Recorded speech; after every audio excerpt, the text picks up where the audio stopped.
Dola I mean Donald Trump ने ऐलान कर दिया है ईरान के विरुद्ध जंग में जीत। हेब्रॉन कंटकी, जो अमेरिका के दक्षिण पूर्व इलाके में है, वहाँ भाषण देते हुए 13 सेकंडों में डोनाल्ड ट्रंप ने 5 बार ये कहा कि ईरान के विरुद्ध इस जंग में अमेरिका और इजराइल की हो चुकी है जीत। उन्होंने कहा कि जंग शुरू होने के कुछ ही घंटों में ही ईरान के ज़्यादातर सैन्य उपकरणों का नाश हो चुका था, उनका पाउडर पाउडर हो चुका था, और अभी इजराइल और अमेरिका के पास ईरान के अंदर मारने के लिए ज़्यादा टारगेट्स नहीं हैं।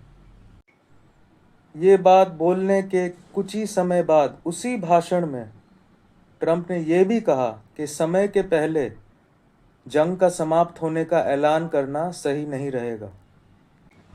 ट्रंप ने जंग में जीत का ऐलान कहा इस तथ्य के बावजूद कि कल ही स्ट्रेट ऑफ हॉर्मुज के आसपास 3 जहाज़ों के ऊपर हमला हुआ और बहुत सारे देश जैसे UAE, Kuwait, Qatar, Saudi Arabia और इराक के ऊपर बमबारी अभी भी चालू है।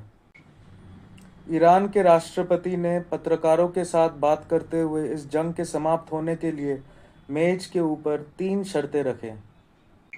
नंबर 1 कि ईरान के राष्ट्रीय अधिकारों का सम्मान होगा। 2 कि ईरान में जो इतनी तबाही मची है उसके लिए ईरान को पैसे मिलेंगे। और 3 ईरान को वादा देना पड़ेगा कि भविष्य में ईरान के ऊपर ऐसा हमला और आक्रमण कभी नहीं होगा। मिस्टर नेतन्याहू और मिस्टर ट्रंप का क्या उद्देश्य था इस जंग को छेड़ने के पीछे, ये तो कहना मुश्किल है, मगर अभी इस समय अंतर्राष्ट्रीय आर्थिक स्थिति बहुत एक गंभीर रूप में है और इसके वजह से दुनिया में सभी लोगों के दिलों के अंदर एक भविष्य के बारे में भय जाग चुका है।